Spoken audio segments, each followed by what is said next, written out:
Well, it's time for the big three in today's topics. Reflection on race, what's next? And we're going to bring in my big three panel to talk about that. Best week, worst week as well, of course. MSNBC contributor and political editor for The Grio, Perry Bacon Jr., political strategist with Impact Strategies, Angela Rye, and Republican strategist and MSNBC contributor, Susan Del Percio. So I'll reach furthest down the set here to you, Perry, first. And I'm curious, how difficult do you think this was for the president to stand up there and say what he did yesterday? I don't think it was that difficult for him. I mean, my understanding is he's been thinking about what he wanted to say about this since the verdict came out. So I think it's about a week. It's more of a question of like timing and we're setting the right mood and having the right words. And it seemed to me that him thinking it out seemed to have worked. And I think he hit the right tones really well in this speech yesterday, more than when he talked about race in the past. And so I think the days to think about it and to agonize about it, apparently he talked to a lot of friends and family about what he wanted to say, and it seems to have been an effective way to communicate and way to think about the speech. Well, if anyone didn't hear it in its entirety, we're going to play part of it right now, and Angela, have you listen to it with me. Here's part of that. There are very few African-American men in this country who haven't had the experience of being followed when they were shopping in a department store. That includes me. There are very, very few African-American men who haven't had the experience of walking across the street and hearing the locks click on the doors of cars. That happens to me, at least before I was a senator. So, Angela, I mean, no other president could be bringing this perspective thus far. How important is it that all of this came together? I think it's extremely important. It would be very, very challenging, Alex, in this day and age, to have the first black president in 2013 and have him not speak out on this. So I think earlier in the week, Attorney General Holder addressed the NAACP, and he talked about his personal experiences with racial profiling, the conversations he had to have with his son. And so for the president to echo some of those same sentiments and not only address racial profiling, the challenges with stand your ground, but also to talk about the serious conversations that this country needs to have to move forward was absolutely essential, and I'm very, very glad he did it. And what was your biggest takeaway, Susan, from what the president said? Well, I think he set a perfect tone for it, frankly, and by making it personal, it really was that for the first time you have a president who hates talking about himself, sharing himself with the country. I also think the timing of it was just about perfect because I think he wanted to see how the country was going to react. You've been showing the protests all around, or the demonstrations all around the country, and they are very, there's no outbreaks, they're all very civil. And Trayvon Martin's parents have also set an incredible tone and shown great leadership on this. So I think matched with the way they handle themselves, the president's timing was actually perfect on it. Yeah, and I think the president certainly made mention of that and what kind of examples they have set.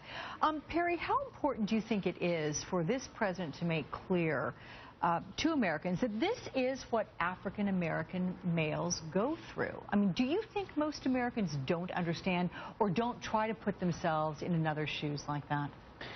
I don't know if a lot of Americans, I don't know the answer to that. I suspect a lot of Americans do know these things. I mean, people I've talked to certainly do know these things. I think the question is, though, he's the president of the United States. So me personally talking about what it's like to be a black male is totally different than the person standing there at that podium saying those same words. And so I think that's the importance of it. Is I don't think a lot of people think of Barack Obama as that same way as someone who maybe when going through a shopping mall had people follow him and wonder if he might steal something. I don't think most Americans think of him that way. So he really took us back and said, this could have been me in a very personal way. And it's less that it's surprising and more that it's really dramatic. I mean, as I watched that speech, I thought, wow. I mean, I've covered him since 2005, and I've interviewed him, and I've just never heard him speak in those ways about racial issues. He's given speeches, but not in that personal tone. Yeah, Susan making that same point. Okay, a bit more from the speech here. Angela, take a listen.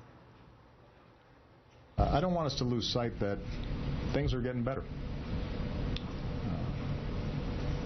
Each successive generation seems to be making progress in changing attitudes when it comes to race.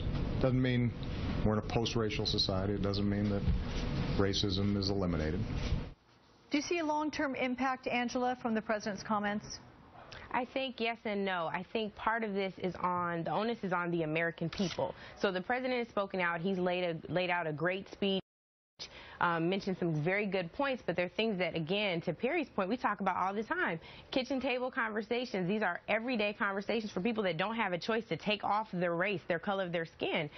So to also hear him talk about that we don't necessarily live in a post-racial society is abundantly critical, because those are the same words that people use to describe this era of Obama. So to hear him say, no, this doesn't mean that racism is solved. In fact, I would say it's more complex because it's gone from overt to covert, meaning people are hit in their paychecks. People are hit by the way in which they're profiled, even if the words are spoken, I'm following you because you're a young black man and I'm allegedly afraid of you, whatever that is. So it's a very tricky type of racism that's been institutionalized for years, and we have a lot of work to do. Interesting.